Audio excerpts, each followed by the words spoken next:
날마다 솟는 샘물과 함께하는 오늘의 큐티 시간입니다. 9월 15일 목요일, 오늘의 말씀은 사사기 4장 1절로 10절까지 말씀입니다. 제4장. 에훗이 죽으니 이스라엘 자손이 또 여호와의 목전에 악을 행하매 여호와께서 하솔에서 통치하는 가나안 왕 야빈의 손에 그들을 파셨으니 그의 군대 장관은 하로셋 학고임에 거주하는 시스라요. 야빈 왕은 철병거 900대가 있어 20년 동안 이스라엘 자손을 심히 학대했으므로 이스라엘 자손이 여호와께 부르짖었더라. 그때에 라피도스의 아내 여선지자 드보라가 이스라엘의 사사가 되었는데, 그는 에브라임 산지 라마와 베델 사이 드보라의 종려나무 아래에 거주하였고 이스라엘 자손은 그에게 나아가 재판을 받더라. 드보라가 사람을 보내어 아비노함의 아들 바락을 납달리 게데스에서 불러다가 그에게 이르되, 이스라엘의 하나님 여호와께서 이같이 명령하지 아니하셨느냐? 너는 납달리 자손과 스불론 자손 10,000명을 거느리고 다볼산으로 가라. 내가 야빈의 군대 장관 시스라와 그의 병거들과 그의 무리를 기손강으로 이끌어 내게 이르게 하고 그를 내 손에 넘겨주리라 하셨느니라. 바락이 그에게 이르되, 만일 당신이 나와 함께 가면 내가 가려니와 만일 당신이 나와 함께 가지 아니하면 나도 가지 아니하겠노라. 내가 반드시 너와 함께 가리라.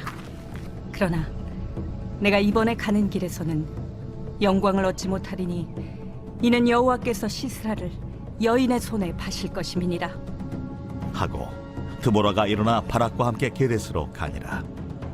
바락이 스불론과 납달리를 게데스로 부르니 10,000명이 그를 따라 올라가고 드보라도 그와 함께 올라가니라. 오늘 본문은 에훗이 죽으니라고 시작되지만 히브리어 원문은 접속사로 시작이 됩니다. 와 요시푸를 문자적으로 번역하면 and again입니다. 그리고 다시, 사사기 저자가 봤을 때 또다시 유사한 역사적 패턴이 반복되고 있었던 것입니다. 패턴의 시작은 이스라엘의 범죄이죠. 이스라엘이 여호와의 목전에서 악을 행한 것인데, 하나님과 바알을 겸하여 섬긴 죄악이 사사시대 이스라엘이 반복했던 죄악입니다. 사사시대 이스라엘이 바알만을 섬겼다고 생각하시면 오해입니다. 왜냐하면 고통에 처할 때마다 이스라엘은 늘 여호와께 부르짖었기 때문입니다. 그러니까 여호와 종교는 이스라엘의 강력한 뿌리 문화였던 것이죠. 지금의 서구 사회처럼 말입니다. 서구 사회를 보면 기독교 용어가 관용어가 되어 있고 기독교 문화가 사회 저변의 밑바탕이 되어 있습니다. 하지만 실상은 동성애, 낙태, 마약, 가정 파괴, 가장 반기독교적인 사회가 되어 있죠. 사사시대 이스라엘이 이와 같이 기독교적 문화의 토대 위에서 바알을 섬겼던 것입니다. 그래서 당시 이스라엘에게 하나님의 거룩하신 뜻은 크게 중요하지가 않았습니다. 물론 하나님의 거룩하신 뜻이라는 용어는 일반화되어 있었습니다. 예배 시간, 종교적인 수로로, 또 문화의 일부로 널리 통용되고 있었는데요. 하지만 이들에게 가장 중요한 것은 물질적 풍요와 쾌락이었습니다. 성공과 부요함, 더 많은 연봉과 더 크고 좋은 집, 더 화려한 차, 근사한 옷과 백. 사사시대 이스라엘에게 중요했던 것은 이런 것이었던 것이죠. 그래서 사사시대 이스라엘에게는 더 이상 언약, 거룩, 성결, 하나님의 나라, 회심, 하나님의 백성으로 사는 것이 존재하지 않았습니다. 하지만 아무도 이런 걸 이상하게 여기지 않았는데요. 신자와 교회가 세속화되어 타락했음에도 무감각했던 시대가 사사시대였고, 이것이 여호와 보시기에 이스라엘의 악이었던 것입니다. 오늘날 우리와 너무나 흡사한데요. 이 악에 대해 하나님께서 하신 일이 또 하나의 패턴입니다. 2절입니다.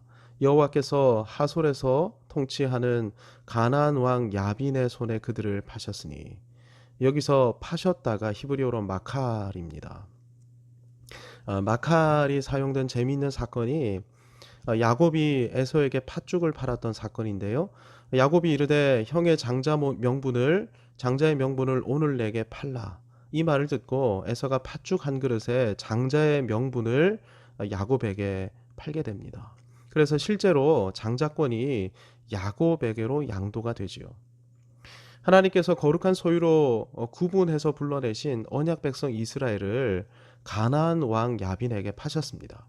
이스라엘에 대한 소유권을 이방 왕에게 양도하신 것인데 왜 이렇게 하신 것입니까? 이스라엘이 원한 대로 내버려 두신 것이죠. 그래야만 원하는 대로 여호와의 통치를 떠나 죄악 가운데 사는 것이 얼마나 비참한 것인가를 뼈저리게 깨달을 수 있기 때문입니다. 당시 이스라엘은 풍요와 성공의 바알을 섬겼는데 당시 세상에서 가장 성공한 나라가 가나안 하솔이었습니다. 하솔의 성공을 대변하는 것이 철병거 900대이죠. 철병거 900대는 단순히 전차 군단을 소유한 것 정도가 아닙니다. 강력한 군사력, 이 군사력을 바탕으로 하는 지배력, 다른 나라 위에 군림하는 권력, 그 가운데 얻게 되는 막대한 경제력, 이 모든 것을 한꺼번에 나타내는 압축하는 대명사가 철병거 900대였던 것입니다. 사사시대 이스라엘이 가장 동경에 오던 것이 이러한 힘과 권력과 능력과 경제력이죠. 그런데 이 모든 것을 가진 야빈과 시스라가 이스라엘 앞에 떡하니 등장한 것입니다. 그러니 이스라엘이 얼마나 이들을 선망의 눈동자로 바라봤겠습니까? 아마 이스라엘은 이들을 흠모하고 동경하며 이들을 닮아가길 소원했을 것입니다. 어쩌면 이들에게 무릎을 꿇고 엎드려서 비결을 알려달라고 읍소했을지도 모릅니다. 그래서 적어도 이들이 자신들의 보호막은 돼줄 거라 믿었을 것입니다. 하지만 이들은 그들의 무력으로 이스라엘을 학대하기만 할 뿐이었죠. 세상을 섬기고 마귀를 섬기면 세상과 마귀는 우리를 잡아먹으려고 하지 결코 우리를 위하지 않는 것입니다. 이스라엘 역시 야빈으로부터 착취와 고통과 부려먹기만을 당했을 뿐입니다. 바알을 섬기면 행복할 줄 알았는데 바알 숭배로 인해 돌아오는 것은 학대밖에 없었던 것이죠. 하나님께서 이걸 깨닫게 하시려고 이스라엘이 소원했던 대로 이스라엘을 야빈에게 파셨던 것입니다.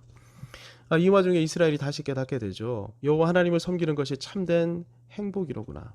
하나님 아닌 것을 섬기면 고통만 임하는 것이로구나. 그래서 이런 깨달음을 경험한 사람들이 이렇게 찬양하지 않습니까? 천부여 의지 없어서 손들고 옵니다. 의지가 없다는 말은 아무도 도와줄 사람이 없다. 누구도 의지할 만한 대상이 되지 못한다는 뜻입니다. 그래서 이스라엘이 다시 여호와께 부르짖기 시작한 것입니다.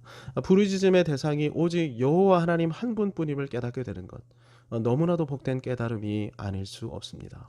그 결과가 4절입니다. 그때 라피돗의 아내 여선지자 드보라가 이스라엘의 사사가 되었는데, 한글 성경은 그때라고 시작되지만 히브리어 성경은 우드보라라고 시작이 됩니다. 우드보라에서 우가 와우 접속사인데요. 와우 접속사는 그래서 그러므로라고 번역될 수 있는 인과관계 접속사입니다. 이스라엘이 여호와 하나님께 부르짖었더니 여호와께서 어떻게 하십니까? 사사를 세우신 것이죠. 이 구조가 의아하면서도 재미있는 구조입니다. 오늘날 우리에게 시사하는 바가 매우 큰 구조이기도 한데요. 세상을 동경하면서 세상 한복판으로 나갔는데 깨지고 상하고 고통만 잔뜩 겪다가 마침내 깨닫게 됩니다. 하나님을 섬겨야 은혜와 평강이 임하는 곳이로구나. 그래서 손들고 주님께로 나왔습니다. 주님만이 구원자이시고 인생의 문제의 해결자이시라고 도와달라고. 그랬더니 주님이 어떻게 하십니까? 사람을 세워주시는 것이죠. 말씀의 종, 말씀의 지도자를 세우시고 그가 선포하는 말씀과 말씀의 지도에 순종할 것을 요구하시는 것입니다.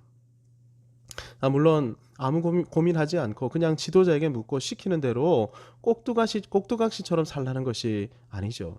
말씀을 붙들고 고민하면서 적용해 본 다음 잘못된 것은 없는지, 교정하거나 추가해야 할 것은 없는지 지도자를 통해서 확인하라는 것입니다.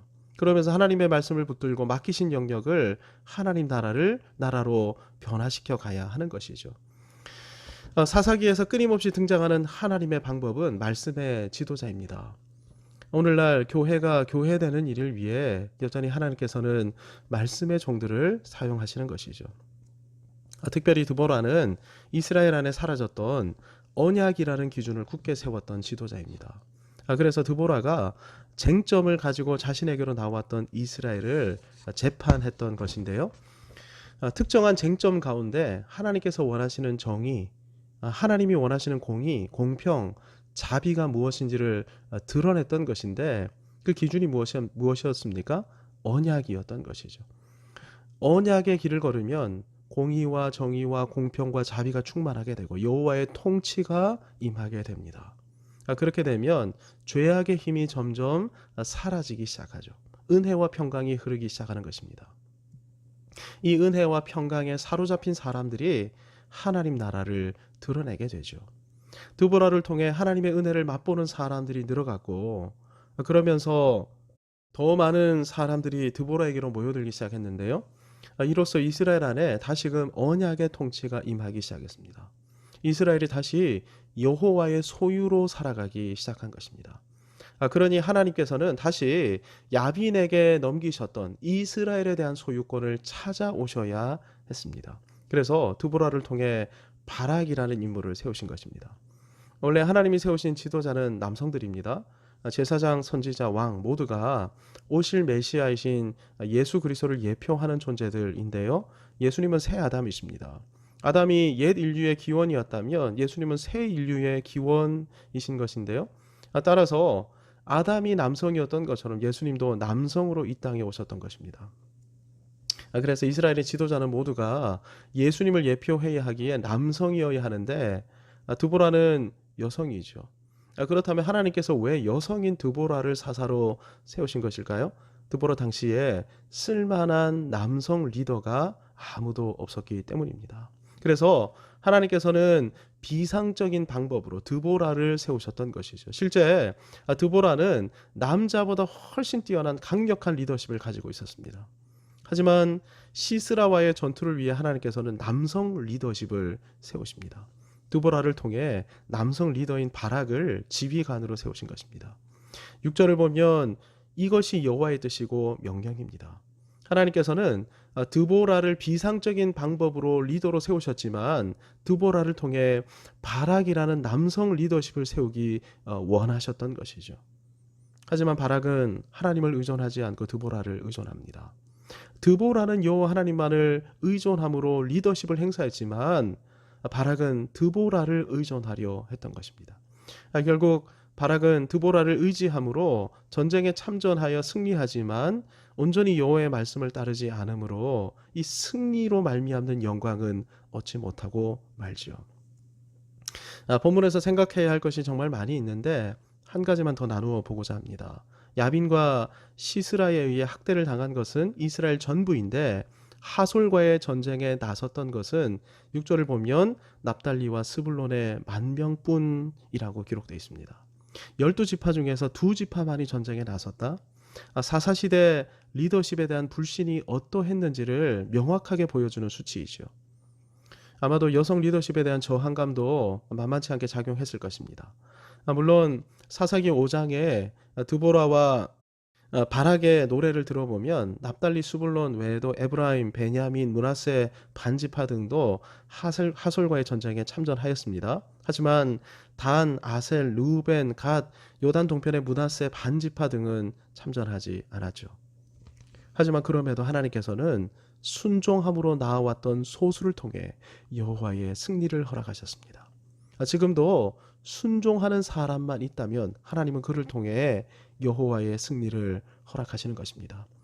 특별히 말씀의 종, 말씀의 지도자와 그가 선포하는 말씀에 순종할 사람이 필요합니다. 가장 이상적인 것은 공동체 전체가 순종하는 것이죠. 하지만 그렇지 않다 할지라도 순종하는 사람만 있다면 그를 통해 하나님이 하나님의 승리를 드러내시는 것입니다.